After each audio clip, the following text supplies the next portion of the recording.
I want to take everybody to West Palm Beach, Florida, where former President Donald Trump is casting his ballot as we speak. Let's go live there now. It was an honor. It was a great honor. We had 4 incredible rallies and left Michigan late at night. Many of you were with us.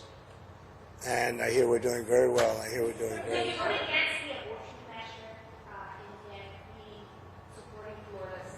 We did a great job in that we brought it back to the states, as you know. I believe in exceptions, as Ronald Reagan did. And we did a great job. We did something that they've wanted to do for 52 years. Yes, please. Mr. President, you talk about if you win, there are tens of millions of Harris supporters who will be upset. What would your plan be to reach out to those people, bring them in? What would your message be? Well, it'll be just that. We want to bring everybody in. We want to be very inclusive, and we will be very inclusive. We have a great country, but we have a country that's in trouble. It's in big trouble in many ways, and we have to straighten it out. We have crime is through the roof. We have people pouring through our borders that are not exactly perfect. They come out of prisons. 13,000 people convicted of murder. We don't need this in our country. We have enough difficulty. We don't need that. So I think people saw that, and it just seems that the conservatives are voting very powerfully. Just finish it up. No, I feel very confident. I have felt. You know, we went in with a very big lead today, and it looks like Republicans have shown up in force. So we'll see how it turns out. But it seems that they have really shown up in force. I just got a call from Dan Patrick in Texas. He said they've never seen anything like it. It's been very good. Looking back, is there anything you would do differently about your campaign? Do you regret about hiring this campaign? Look, regrets. You always have regrets. I can't think of any, to be honest, to use her expression. I can't think of any. Look, I ran a great campaign. I think it was maybe the best of the 3. We did great in the first one. We did much better in the second one, but something happened. And this was the best. I would say this was the best campaign we ran. President Trump, do you accept the possibility that you and Vice President Harris both might not get to 270 electoral votes by the end of tonight? It should never happen. A thing like that should never happen. This election should be over. They spend all this money on machines. And frankly, if they'd use paper ballots, it would be over by 10 o'clock. And by the way, the paper ballots would cost 8%. It would be 8% of the cost. If they would use paper ballots, voter ID, proof of citizenship, and one-day voting, it would all be over by 10 o'clock in the evening. It's crazy. They use these very expensive computers, and I'm hearing in Pennsylvania they won't have an answer till 2 or 3 days from now. I think it's an absolute outrage if that's the case. Now, maybe it'll be later, but it's paper ballots in France. They went paper ballots because the mail-in was not working. It was corrupt. And in France, they went paper ballots. And at 10 o'clock in the evening, they had 37 million votes counted and done. They had a winner, they had a loser. And in this country, I mean, I'm just hearing that in certain states, it's going to be a long time, and it won't even be close. It won't even be that close. They say, I'm going to win the state, but it's going to take a long time to certify it. Could you see a world where you don't declare victory tonight? Yeah, I mean, I'm hearing the same things that you're hearing. I'm hearing states where I'm up by a lot, but they won't have a final number for a long time. What are your plans for tonight in terms of watching the results and so forth? So we're going to have a very special group of people, many of whom you know, and they'll be at Mar-a-Lago. In addition, we'll have 4,000 or 5,000 people at the convention center. On the assumption I win, I mean, I don't know if something else happens. I don't know what's going to happen in terms of declaring victory, but if in normal times I would go over to the convention center, let's say at 10 o'clock or 11 o'clock or something, but I just don't know. It looks like we have a very substantial lead. It looks like we have many more Republicans voting today than Democrats, so if you have a lead and we have a bigger vote, that means you're doing very well, but they have to call a winner. They should, and they should call a winner, yes. Just stop talking about that. Go ahead. Oh, I don't know. I was honored to get Joe Rogan last night. I mean, Joe Rogan's a big deal. He's a very respected person. And I must tell you, Megyn was fantastic. She got up and said some things that were really pretty amazing. But before that, I just think we ran a good campaign. I had good policy. We want people to come into our country, but they have to come in legally. You know, we want strong borders, and we want people to come in. We want to be totally inclusive, but they have to come in. I think that was a big issue. To me, that was the biggest issue. I may be wrong. You know, a lot of people said inflation. Inflation's a disaster, but I think it's a second issue. I think the first is the border. We can't allow criminals to be put back into our country or to be put into our country. So you have 13,000 plus murderers allowed to roam in our country. Not going to be allowed. They have to go. You have drug dealers. You have terrorists. You have a tremendous amount of people that should not be in our country, and we need strong borders in this country. And I think people are voting on it. I think it's the number one issue. We'll see how it pans out, but I think it's the number one issue.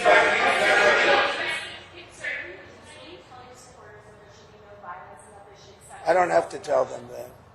I don't have to tell them that there'll be no violence. Of course there'll be no violence. My supporters are not violent people.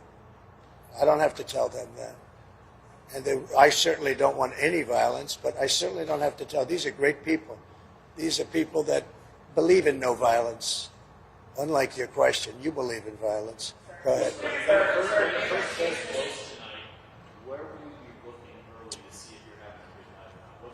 Well, I think I'll be at Mar-a-Lago for the most part. We have a lot of political professionals. I'm going over now with Melania, who I'm very proud of. She's got the #1 bestseller. Can you believe that? He can believe it. But so we're very proud of the job she's done with that. Her book is #1. But we're going to go over to the office in West Palm, and we're going to say hello to the workers. They've worked very hard. Will Georgia kind of be your first indication of whether it's going to be I think so. I mean, I hear we're doing very well there in Georgia. I hear we're doing very well. I hear we're doing very well everywhere. Now, I may regret that statement, but I'm hearing that we're doing very well.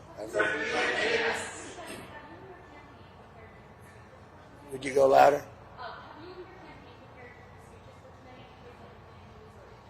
No, I haven't prepared a speech. No. I did speeches last night, all day long, all night long. At 2:00 in the morning, we left, and we did a lot of speeches. You can probably tell. No, I don't have to do that. You know, I'm not a Democrat. I'm able to make a speech on pretty quick notice. If I win, I know what I'm going to say, and I don't even want to think about the losing part. I would like to tell all of the people that are online to stay online. We have tremendous Republican lines, and I've been asked actually to say it. It takes a while. I'd like to just make the statement that I'd like the Republicans to stay online. Democrats, if they'd like, they can leave. But I'd like the Republicans to stay online.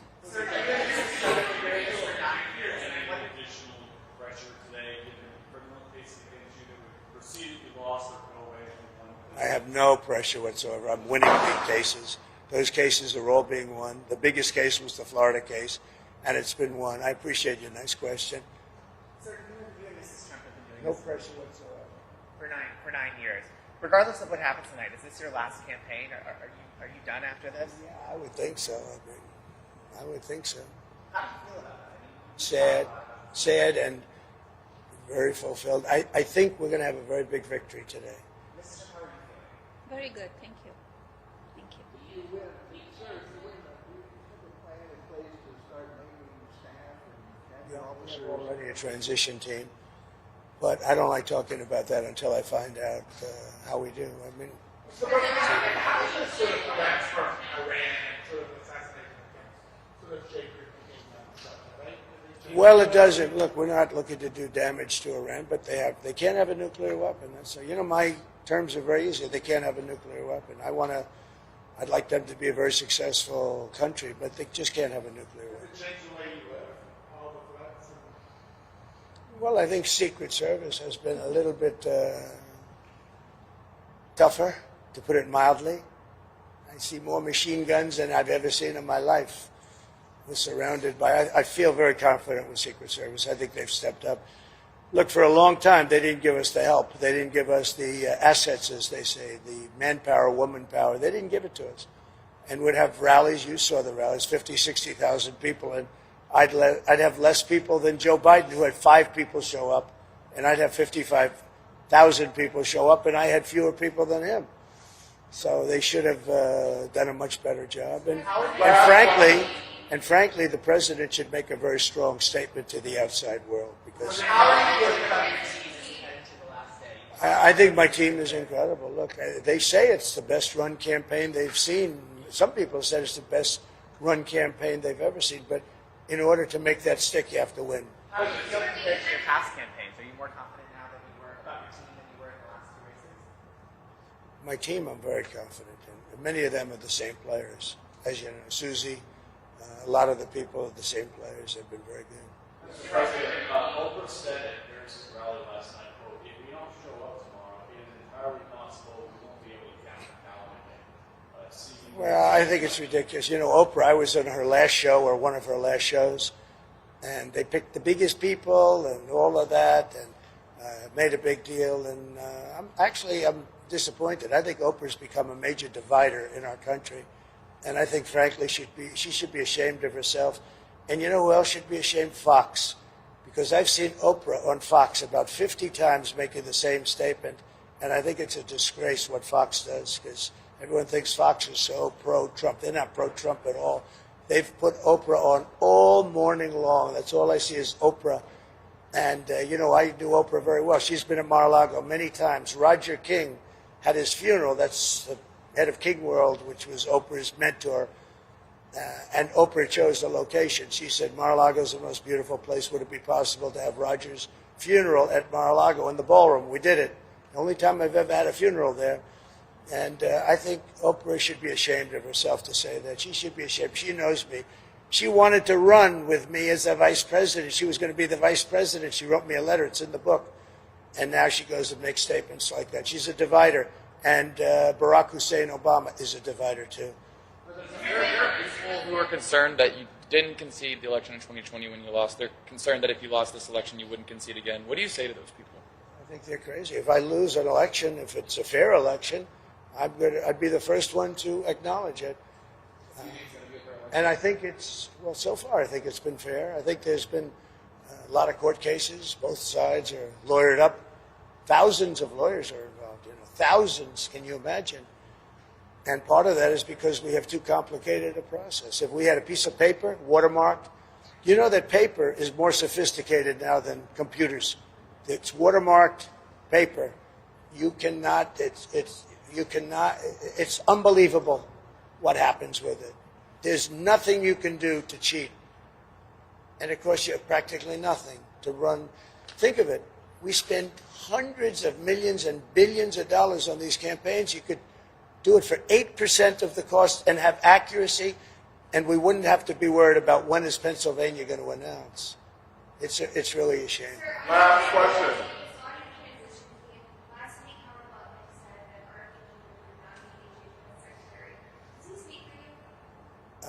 Well, he knows exactly what, but that's only based on what RFK told. I don't think RFK wanted that. You're talking about Health and Human Services. Let me tell you, he's a great guy, RFK, and he's going to do pretty much what he wants as far as I'm concerned. He wants health for women, for men, for children, and I happen to agree with a lot of the things he says. The one thing I told him, and I've told you in speeches for the last 2 weeks, we got to keep him away from the liquid gold, because the liquid gold, we have more than any of it. It's called oil and gas. That one I'm going to handle. Well, I'd be honored to have him. Now, I haven't spoken to Howard about that, but look, if you think of it, he came in third, in running for president, right? He ran a very good race. He had obstacles. The Democrats just really unfairly put obstacles up, and Henson Kennedy left the Democrat Party for the Republicans. Now, he's a very smart guy. He's a very caring guy. He's very popular, too. We get up and introduce him. The place goes wild. No, we love having him. And you know who else we love having? Elon. He's been great. And everybody, look, everybody. Getting Joe Rogan last night and Megyn Kelly, we just have, this is very inclusive. This is a movement. This is the greatest political movement in the history of our country. And even you people, and some of you are fair sometimes, but it's the greatest movement in the history of our country, and I've made that statement 1,000 times. It has never been challenged.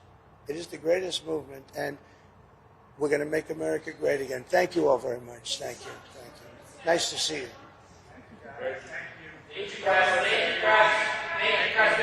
And you are looking at live pictures of the former president casting his ballot at Palm Beach, Florida. Earlier today, he cast his ballot, and then just there, he wrapped up a press conference with reporters at that polling place in Palm Beach, Florida. Next, he heads to Mar-a-Lago, where he's going to watch the results come in from there. It's worth noting that the former president said that paper ballots are more reliable than other voting methods. CBS News has confirmed that that is actually not true, that paper ballots are just as valid as any other method of voting.